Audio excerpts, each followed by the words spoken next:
Changing Horses Midstream, Chapter 9. This is an article here from the Hollywood Tribune, June 23rd, 2026. The US government wasted millions on suspect science for useless sparse drugs. Since the onset of sparse pandemic, the federal government has reportedly spent tens of millions of taxpayer dollars in support of sparse therapeutics that were recently found to be wholly ineffective. In yesterday's White House press conference, held jointly by President Archer, Secretary Nigel of HHS, Surgeon General Barry, and an array of other federal public health and medical officials, President Archer praised the Food and Drug Administration for their forthright release of new efficacy data for clozapine. Conversely, many in Congress and the government and the general public are viewing the drug, now thought to be ineffective, as a classic example of the perils of the federal medical bureaucratic machine.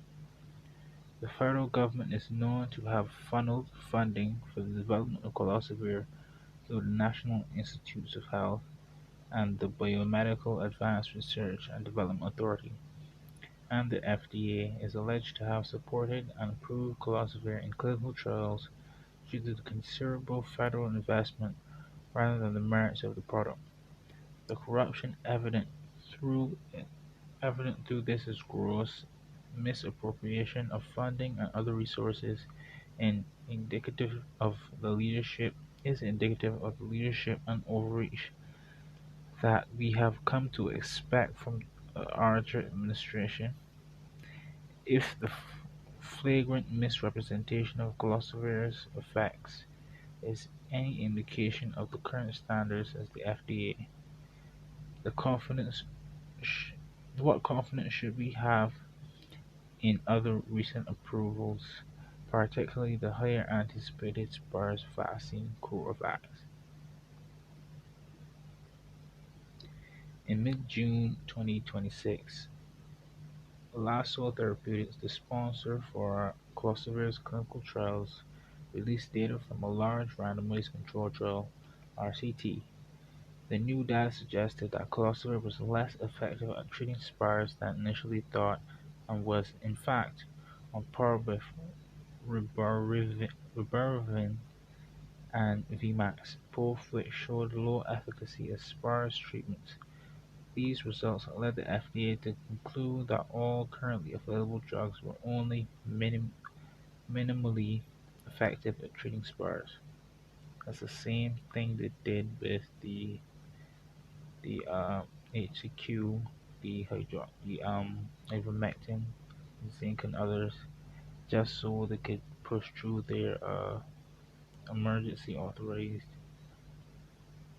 experimental shots.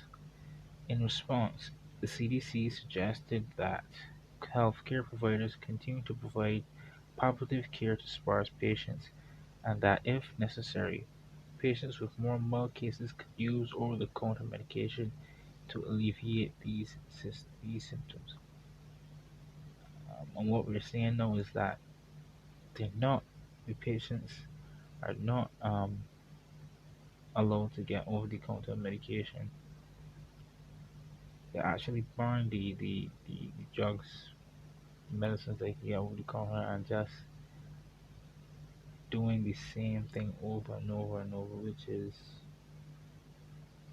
uh, putting people on ventilators going on. Ultimately, this left providers to address patient concerns and demands on their own, which proved frustrating for them and many other patients. On a positive note, however, the new data also suggested that the side effects also associated with clozapine were milder than initially reported. Among adults and children receiving pediatrics doses, only mild stomach irritation was now associated with clozapine use. Immediately following the release of the randomized controlled trial data, current U.S. President Archer HHS security legal officials from other government organizations and scientists across the country publicly praised the FDA and CDC for their response to updated guidelines. The response on social media, however, was largely negative, citing the vomiting video, reports about VMAX from Europe, and the communication blunders made by President Bennett and BC. Citizens across the country took to Twitter, Facebook, Tumblr, Vine, and Zapq to assert that the changing messages were merely proved that scientists knew very little about how to deal with spars. Seeing that same thing right now. Common social media messages shared during this time included hashtag fake science and hashtag go natural. The response was particularly vitriolic from the burgeoning natural medicine movement. This negative response in turn was covered extensively by traditional media sources. A Los Angeles Tribune, for example, ran a front page editorial responding to local social media posts that questioned the government's response to SPARS in light of the new revelations about Gloucester. Well, these the backlash in this scenario setting is getting more coverage than it is in real life. The editorial accused the government of shoddy science and wasting tens of millions of dollars to advertise and supply an effective treatment. Well, there's certainly not the media in real life is certainly not calling out the government to this extent. And that should tell us something that they're working in tandem. Going on, it ended by questioning the government's other SPARS related endeavors, particularly the production and promotion of Corvax. The resulting media storm was especially problematic as Corvax was due to be released in the coming weeks. Communication dilemma: maintaining public support after changing positions on MCMs, safety and efficacy. Food for thought. Number one. In the time leading up to the newly revealed data about antiviral safety and efficacy, how might health communicators have better prepared the public for uncertainty and fluidity of crisis response and the need to act in the absence of complete information? Number two, in light of waning public confidence in official statements about antiviral risks and benefits, how should health authorities best lay the groundwork for the release of the novel coronavirus vaccine? Number three, how can health authorities re-establish public confidence in medical care measures, recommendations, while also speaking truthfully about the state of knowledge about coronavirus safety and efficacy profile? Well, they aren't doing any of those things. Head of the Line Privileges, Chapter 10. In late June 2026, coronavirus entered the final stage of its expedited review in the United States. After passing FDA safety reviews, production of the completed vaccine had begun and was on schedule. 10 million doses were expected to be available by mid-July, with another 20 million doses due by the end of August. With SPARS continuing to spread both within the United States and around the world, demand for a vaccine was still moderately high in spite of the recent social media debacles, and every effort was made to increase domestic production capacity. Given the demonstrated morbidity and mortality of SPARS, and in anticipation of initial vaccine shortages, the CDC Advisory Committee on Immunization Practice (ACIP) identified the following priority groups for immunization: children aged 1 to 18, young adults 19 to 22, and chronic respiratory conditions. respiratory conditions and pregnant women.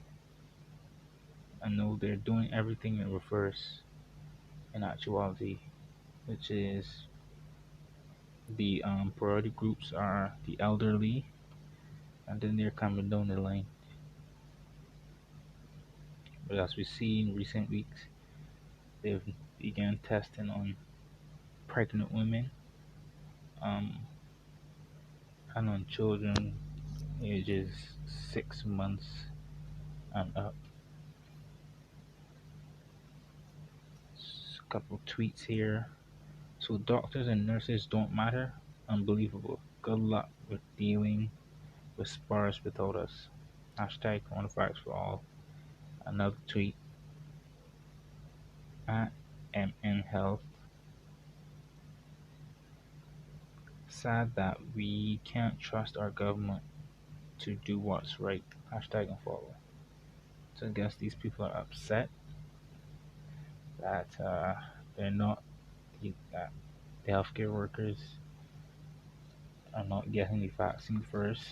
But as we see with this pandemic, that the healthcare workers and the frontline workers are the people refusing the, the vaccine thing.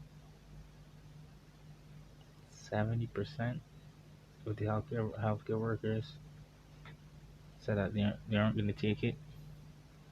That should tell you something. When the healthcare workers come on and say that they aren't taking uh, something they're administering, you know, that's a red flag.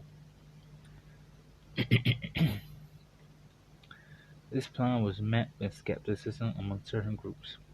Doctors and nurses, for example, expressed certain concerns that they were not included as a priority group.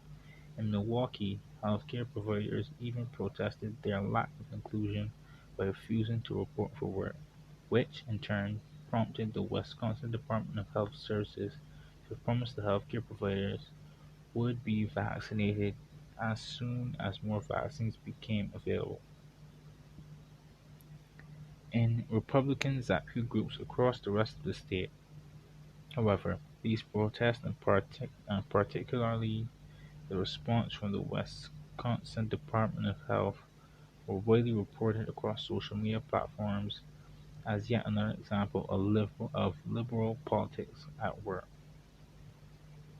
Regardless of the absence of politics or the actual content of the policy, more left-right paradigm.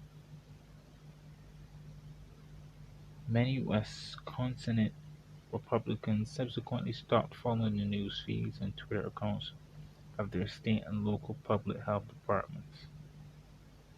Other groups harboring concerns about ACIP's vaccine prioritization plan included parents of children under the age of 1, adults over the age of 22 with chronic medical conditions, and people across the country who opposed vaccination generally.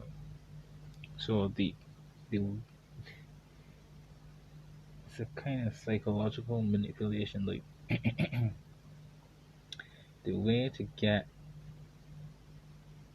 people to want something they don't need is to market it to and prioritize it to certain groups, and then the groups on the outside feel left out and want to be included and essentially you know, begging for their own, you know, poisons. During the initial stages of the sparse vaccine campaign, all of these groups, with the exception of the anti-vaxxers, of course, were sparsely organized and had limited contact with one another, reducing the need for any type of formal response from the public health community. Communication dilemma. Communicating the need for the reasoning behind the prioritization of scarce resources. Food for thought. When responding to public concerns about priority access to scarce supplies of the coronavirus vaccine, what solutions might result from authorities putting themselves in the place of the outraged groups, how might authorities then adapt their messages? Number two, how might health authorities balance scientific explanation for the allocation framework with a humanistic acknowledgement of the public's distress at them or their family being left out of the initial vaccine priority groups?